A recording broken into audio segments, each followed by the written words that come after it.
have another question here about Elminster, and this is from Nick Ferguson. He wanted to know, was young Elminster, of course, this would have been at the time when you first wrote him, were you about 5? Yep. Okay, so was young Elminster based on any pop culture characters of the time? Yeah, Merlin. Merlin? Okay. Merlin. Merlin with a dash. I like crotchety, which was early than then. And it's before TV. It's not just a TV trope. It's not a Hollywood trope. It's become both of those things. But it was around in the romances. In the Madness of Gaul, there are wizards who are pains in the butt, because the whole point of that sort of character is to be mysterious and to be a sometimes support, but usually a goad to the hero. But you don't want the wizard doing all the heroics, because people can't identify with the wizard unless you go inside his head and therefore reveal too much. So you want the wizard to be this, this crazy old coot who is difficult whenever, for plot reasons, you need him to be difficult. Right. And it's somebody else to be the hero. So no, young Elminster, the fighter rogue combination, that is because when I was writing Elminster, The Making of a Mage, which was Brian Thompson as head of TSR's book department, saying, okay, you're all going to have iconic characters. Margaret and Tracy, I want you to write I, Strahd. Ed, I want you to write something called Elminster, The Making of a Mage. So I did. And I ended it with something that was 600,000 words. It is one of my favorite books that you've written. Well, to me, I just sort of wince whenever I look at it, because I overwrote so much. And by the way, Brian said to me, Elminster, within the pages of this book, has to become every single one of the core D&D character classes, the 4. He has to be a cleric, he has to be a magic user, he has to be a fighter, and he has to be a rogue. And I said, oh, and I suppose he has to have psionics too. And Brian said, of course. And I said, well, if I'm going to have to do this incredible baton race and stupid thing, I want him to be both a woman and a man as well in the book. And Brian said, oh, yes, that's so, clever. That's why, oh, yes, perfect. So that's why I had to do all that. And, of course, in the end, almost all of it had to end up on the cutting room floor, because 600,000 words. I had an entire book-length thing because I'd fallen in love with Fafhrd and the Grey Mouser, Fritz Lieber's Lankmar heroes. Yes. Long before there was a game called D&D. And what I ended up doing with Elminster and his best friend Farrell in Hastarl, the capital of Atalantar, where he was, the secret prince, the last of his line, and the mage lords were ruling, is I did an entire book of them being merry thieves in Hastarl, robbing jewelry through windows from sleeping noblewomen, and just generally having a fun time, except when the soldiers were chasing them, and except when rival gangs were trying to kill them. And I wrote this book, and it was great fun. And of course, Brian said, we have to lose about 300,000 words right here. So can you cut from here to here and just stitch the edges together? And so what you'll notice when you read the finished book is there's very short period of time with him as a priest. Right. Very short. And there's a short period of time with him being female. And there's not all that much of him being a full-on fighter.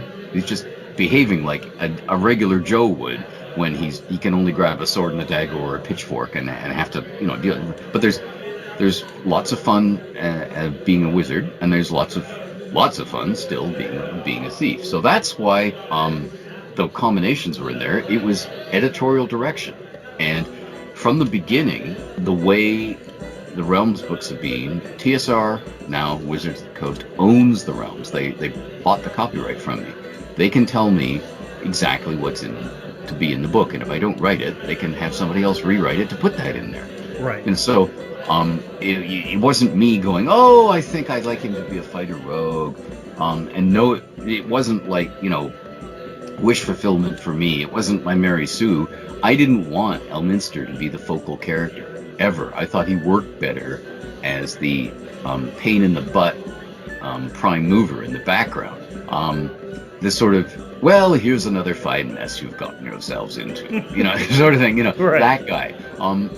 My early realm stories were concentrating on Mert. Now the problem with Mert is he is dishonest, a swindler and a scoundrel. He swears all the time. He farts and belches. He's a lecher. All my the kind of things character. that, well, yeah, all the things that are fun to write about.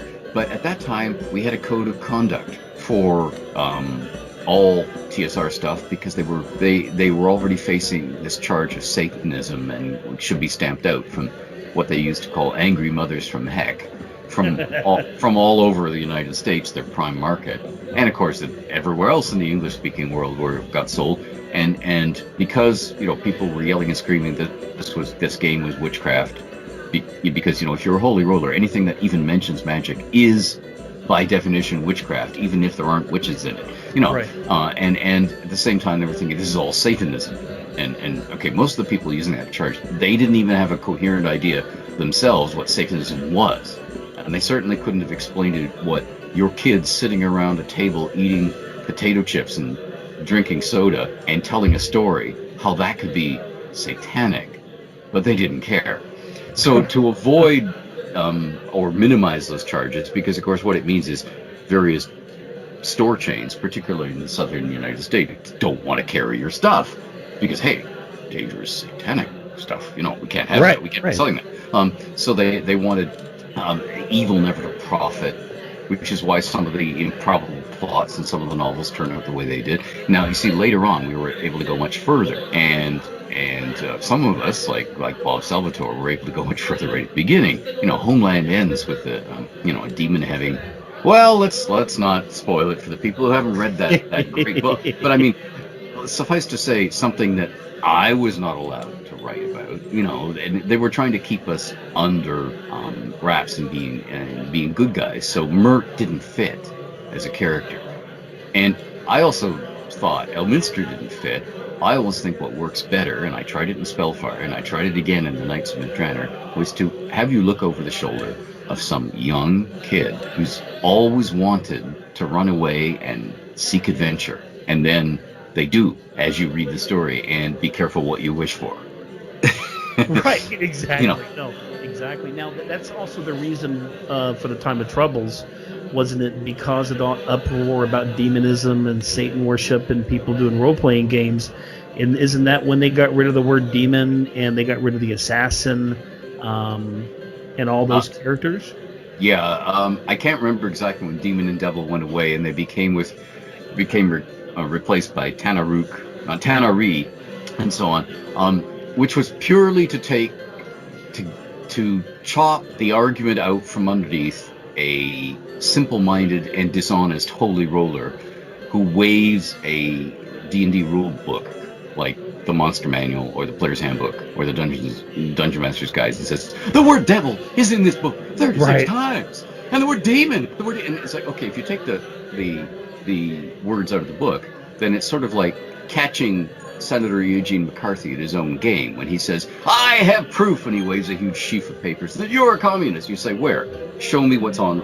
In the same way you can say, really? Open that book. Show me the word demon. Show me the word devil. Because I wrote it on a piece of paper makes it true. yeah, exactly. And they had just removed it. But yeah, they were getting, in Time of Troubles, they were changing additions in the game. And one of the things they changed in the addition to assuage or take away ammunition from the opponents of the game was to take away Ball, whose portfolio was murder. He was Lord of Murder, and take away all assassins, at least by name. Because and of course, Mask, didn't Mask disappear as well? Yes, yeah. You can't be glorifying evil. Again, code of conduct. Right. So all sorts of things went away, and what that meant was these huge, major, artificial, overnight changes in the setting, and then you had to have an explanation for it. Well, a lot of the designers at TSR had grown up with Marvel Comics and others who would have Ragnarok in Thor every 50 issues. And it was a big reset. You could change things. You could change which, and so they did that. They did a Time of Troubles. In the same way that they figured for a comic book company, these become bestsellers. They become products you cannot miss because they change the setting. You have to know about them. And in those days, this is pre-internet. You can't find out about them except by looking over a copy that a friend bought or going to the hobby store. And of course, that's why things were shrink wrapped in the hobby store. So you couldn't sit there reading them without buying them in most hobby stores, unless the hobby store owner was really kind, sort of thing. You had to buy it. So it was like, you have to have this. You cannot, follow the realms without having this great new product. It changes things. It makes the product important. It'll be a big seller. And so therefore, instead of just quietly changing things, which, by the way, they quietly did, 4th edition to 5th edition, because we were thinking it changed by then. But up until then, there was quite a lot of big event happens, whether it's Time of Troubles or Karsus Folly or whatever it is. There's a big realm-shaking event among all the other realm-shaking events that are saying, oh, you got to buy this book because it's got this important thing in it. That you would cover a change in the rules in addition to the game with a big event like the Sundering. Exactly, but what to drive that, wasn't it book sales that drove those realm-shaking events to happen? Because they're like, how do we get more readers or more people interested? Yes, I'm guessing because I wasn't inside the heads of the people making the decisions, but there was a time when, you see, the gaming audience, hard for people today to believe it, because of what's going on with gaming right now. But earlier, there was a time when the gaming audience was always much, much, much smaller than the reading audience. So if you could get people who read fiction but didn't play Dungeons and Dragons or any of that other dangerous satanic stuff, or didn't have anyone to play with, if they wanted to play with their parents or their relatives, it was play canasta or play poker or play euchre or cribbage, whatever their old another generation was interested in playing. It was not role-playing games. So there was this much wider audience who just read books, and fantasy books are great escapism because if you don't like your own life or you're relatively powerless, you can escape into this wonderful world where things can happen, where you can take authority figures or people who bully you in real life, and you can Shazam, bam, with magic, and it's a wonderful thing to dream about, and therefore there was always this feeling that if we could break into, and it was tried later on, Wizards had the children's books, the person's guide to goblins and dragons and so on. And there was the Mirror Stone line of books. They were trying to broaden the appeal beyond a particular age of gamers and beyond just gamers. And of course, they achieved it. We had Drizzt books with beautiful Michael Whalen covers hitting the New York Times bestseller list regularly because it worked. Right. For the people who wanted a two-fisted or two-scimitard action hero, and there's always been a desire. Look at James Patterson. There's always a desire for that, from whether it's James Bond or The Execution or whatever. And Drizzt brought something new to the mix for the general non-fantasy, the wider than fantasy. Here was an outcast, and here was an outcast who thought about what he did. The angst in Drizzt prologues. Here's a thinking man's hero, a tortured hero, perhaps an anti-hero, but I mean, he's got reasons for what he does. He has his own code. Yes, Conan also had his own code, and that's one of the things that made Conan attractive. He wasn't just me, hit you,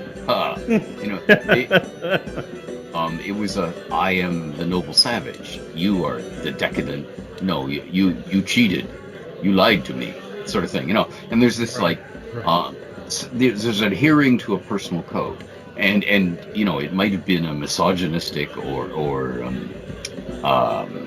males dominate females code, particularly the art. But there's always been a hunger for that sort of escapism fiction. If you don't happen to be the strongest guy in the room, and you would love to just fantasize for a few seconds about what it might be to be strong enough to do that, then your typical Conan story gives you a chance to be strong enough to do that. And you get to examine all sorts of things. There's a wonderful line in the Dark Horse Conan the Barbarian comics. They're issue 0 where they're setting it up, and there's a young prince who's been sent away by his father from court, and they come across a toppled statue of Conan in a cavern full of treasure. And his father has sent him away to find riches. So, I mean, this is right, And the men are just like, wow, look at all these gold coins and gems. And he's intrigued with the inscription on the statue. And he starts brushing all the dust and dirt away from what's on the huge block of stone. And one of the soldiers who's watching says, oh, with his bare hands.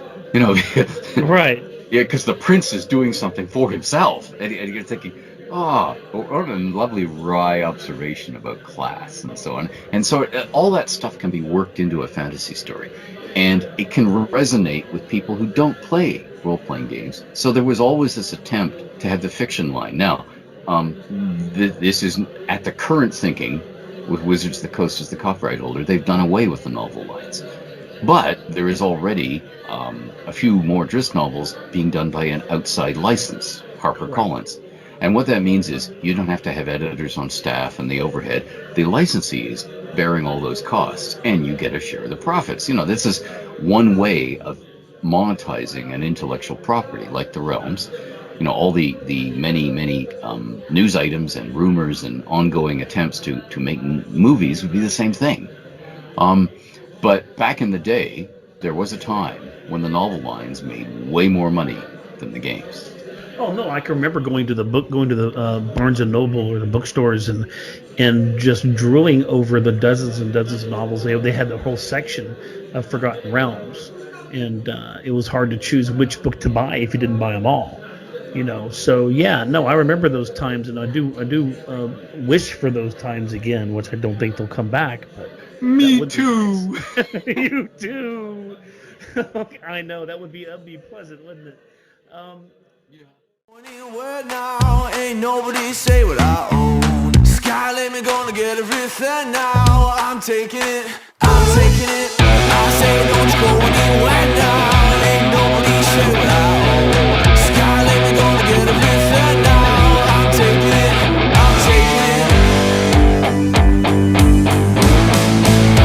I'm number one. I'm at the top. When turn up below, when you gotta stop. I want your time. You all alone. La la la la la la la la.